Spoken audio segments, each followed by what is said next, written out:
যাবে ন্যায্য দাবি, এইটা বরগুনা জেলায় বাস্তবায়ন হয় না। কোনো শ্রমিক করে এক্সচেঞ্জ করে দুর্ঘটনা ঘটে, তবে প্রশাসন বলে। আপনার স্বপ্নকে বাস্তবে রূপ দিতে আজই চলে আসুন আলমগীর ডেভেলপমেন্ট অ্যান্ড প্রপার্টিজ লিমিটেডে। সবাইকে আমি বরগুনা জেলা শ্রমিকের পক্ষ থেকে আন্তরিক ধন্যবাদ জানাই।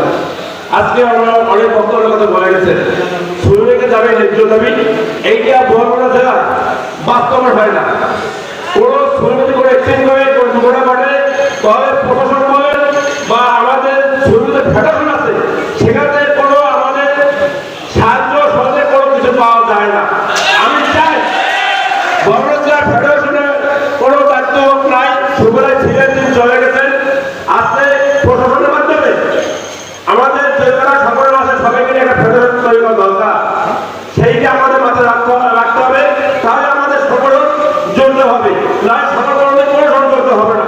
তাই আমি সবাইকে ধন্যবাদ জানাই, শ্রমিকের সফলতা কামনা করে আমার বক্তব্য শেষ করছি। আল্লাহ হাফেজ।